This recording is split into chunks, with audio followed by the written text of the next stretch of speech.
The government reports is that there are only 3,700 active NDF. 4,000 plus daw.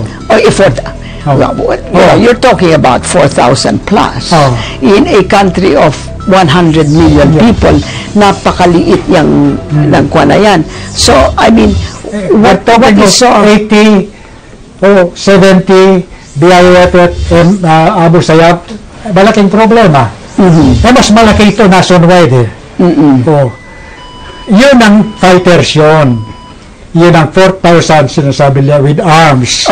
Yung mass base na walang arms. Ilan yan? Ilan nga? Ang sabi nga ni Digong hindi pwede, noong May 2016, sa isang press conference sabi niya, hindi pwedeng talunin ng government ang NPA kasi may mass support.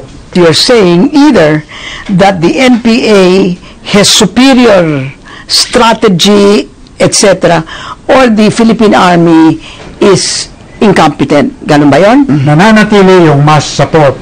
Kaya merong replenishment yung mga tumatanda, nagre-retire, o napapatay, o na-aresto. Hindi ba natatakot lang yung mga barangay? Ewan ko. No, I just want to paano makapag-persist ang ang NPA kung wala silang mass base? Kasi nakikita nila na sinusunugan. Hindi namin sinasabi perfect all along. Maraming mistakes ang nangyari.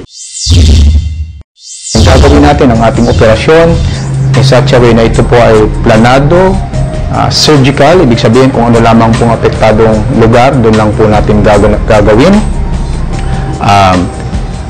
Intelligence driven, yung mga impormasyon lamang na may malinaw tayong impormasyon kung saan tayo dapat mag-conduct ng operation, yun lamang po ang ating gagawin. At higit sa lahat, sinisiguro po ng pamunuan ng Armed Forces of the Philippines si General Eduardo Año, ang ating bagong Chief of Staff, na sa paggawa po natin ng all-out war na ito ay walang malalabag na karapatang pantao at patuloy natin igagalang ang international humanitarian law. To the extent that these people are rebelling, that is the extent to which the development of the country cannot go forward. So what do you say to that? Why should 4,000 people hold the Philippines in yung bang parang in a deadly grasp? Hindi ko tinitingnan ngayon. Kaya nga sila nag-offer ng peace negotiation. Settle yung root causes of the armed conflict. Ano yung nag-uudyok na sumasama sa NPA, yung mga kabataan. Yun. Poverty, injustice, etc. etc.